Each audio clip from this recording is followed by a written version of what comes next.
hati yang memberi dengan ikhlas.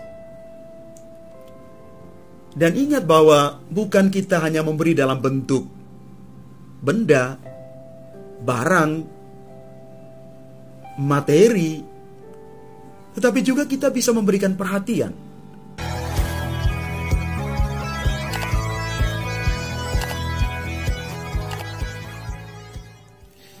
Salam Bapak Ibu, Saudara dan Saudari, sahabat-sahabat garam dunia yang terkasih. Ada beberapa hal pokok yang bisa kita renungkan berkaitan dengan mujizat penggandaan roti yang dilakukan Yesus, yang kita bisa baca dalam Injil Markus bab 8 ayat 1 sampai dengan 10 hari ini.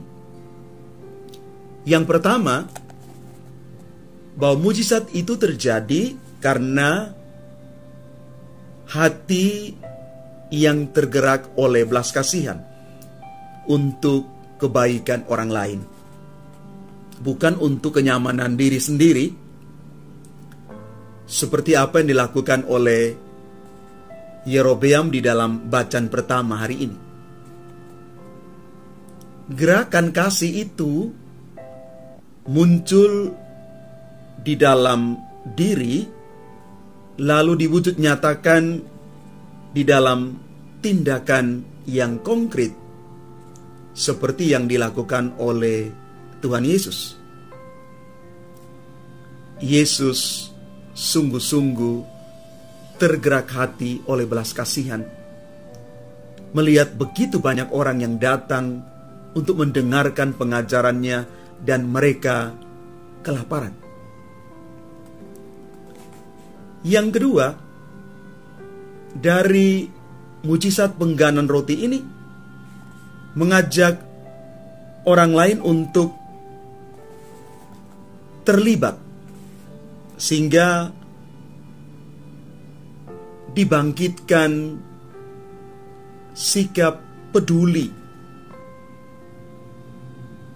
Ada semangat keberpihakan kepada orang lain. Yang ketiga, mulai dari sesuatu yang ada, bukan dari sesuatu yang harus ada. Maka Yesus bertanya kepada para murid, "Berapa roti ada padamu?" Dan mereka menjawab, 7. Sekali lagi, mulai dari sesuatu yang ada, bukan dari sesuatu yang harus ada. Dari hal yang kecil, Yesus melakukan mujizat penggandaan roti yang luar biasa.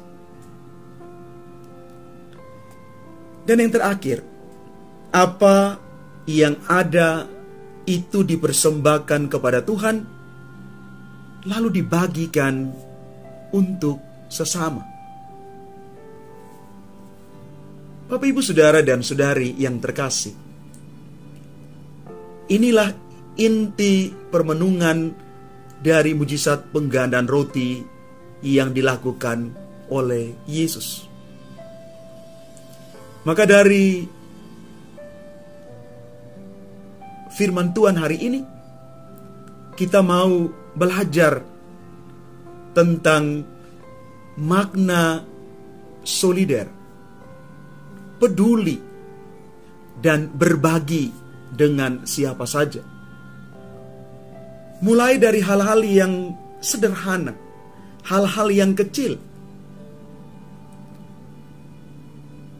Ketika kita memberikan kepada orang lain, kepada saudara atau saudari kita, yang dilihat bukan besar atau kecilnya, tetapi kebaikan yang kita mau bagikan pada orang lain. Jadi bukan soal berapa jumlah yang kita berikan, atau seberapa besar atau kecil yang kita berikan pada orang lain, tetapi bagaimana kita memberi. hati yang memberi dengan ikhlas. Dan ingat bahwa bukan kita hanya memberi dalam bentuk benda, barang, materi, tetapi juga kita bisa memberikan perhatian kepada orang-orang lain, saudara-saudari kita, dalam bentuk non-materi. Siap menjadi pendengar yang baik, menemani mereka yang sementara bergumul di dalam persoalan hidup mereka. Itulah cara-cara yang bisa kita lakukan. Bapak, Ibu, Saudara dan Saudari, umat Tuhan yang terkasih, mari kita belajar juga satu hal, bahwa ketika kita merayakan Ekaristi Kudus, kita sementara merayakan mujizat Yesus hadir di tengah-tengah kita, memecahkan roti, dan dia membagi-bagikannya kepada kita. Dan itulah tubuh Kristus sendiri yang dia bagikan kepada kita, dipecahkan lalu dibagikan. Maka dalam konteks kita siap untuk juga dipecah-pecahkan lalu dibagikan untuk orang lain. Itulah makna Ekaristi yang sesungguhnya kalau kita melihat dalam konteks peristiwa mujizat pengganan roti hari ini. Mari Bapak Ibu, kita membangun solidaritas dan juga semangat berbagi satu sama lain. Tuhan memberkati kita sekalian. Amin.